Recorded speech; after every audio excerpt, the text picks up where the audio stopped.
नमस्कार साथीहरू। म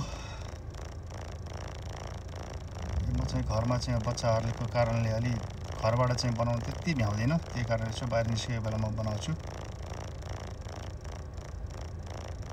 र समसामयिक विषयमा बोल्नुपर्दा तपाईँहरूले थाहा पाइसक्नुभयो होला, देशमा अर्को चाहिँ भ्रष्टाचारको अर्को अध्यायको पाना खुलेको छ, जुन चाहिँ पोखरा विमानस्थल सम्बन्धित छ। जुन चाहिँ पोखरा विमानस्थलको लागत निर्माणमा चाहिँ लागतभन्दा पनि बढी भ्रष्टाचार, 12-14 अर्बको लगानी छ होला भने 12-14 अर्ब अझ त्योभन्दा पनि बढी भ्रष्टाचार। यो नेताहरूले गर्न खोजेको के हो? यो नेताहरूको चाहिँ संलग्नता नभइकन यो कुनै पनि हालतमा सम्भव छैन। यो प्रमुख 3 राजनीतिक दलै संलग्न छन् यसमा। एमाले, काङ्ग्रेस र माओवादी कुनै न कुनै रूपमा संलग्न छन्। म लेखेर दिन्छु, ठोकेर दिन्छु।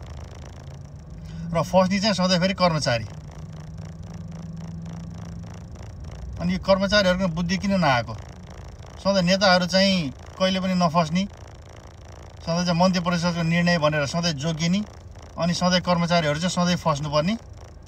कर्मचारीहरू पनि होसियार हुनुहोस्, यी नेताहरूको चाहिँ पछि लाग्न छोड्नुहोस्।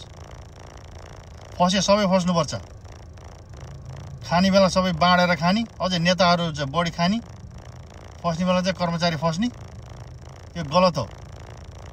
र यो मन्त्री परिषदको निर्णय भन्ने पनि हटाउनुपर्छ। यो मन्त्री परिषद निर्णयलाई पनि चाहिँ छानबिन हुनुपर्छ, कारबाही हुनुपर्छ।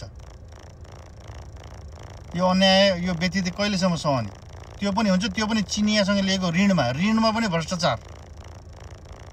अनि जनताले कति सहने? कहिले तिर्ने त्यो ऋण? फेरि एयरपोर्ट बनाएको छ, कुनै पनि अहिलेसम्म चाहिँ अन्तर्राष्ट्रिय विमान कुनै पनि उडेको छैन, न ल्यान्ड गर्छ न उड्छ। यो सबै चाहिँ पहिला हेर्नु पर्दैन? पहिला चाहिँ इन्डियासँग चाहिँ कुरा गर्नु इन्डियासँग कुरा गर्नु पर्थ्यो, चाइनासँग गर्नुपर्ने चाइनासँग गर्नु पर्थ्यो।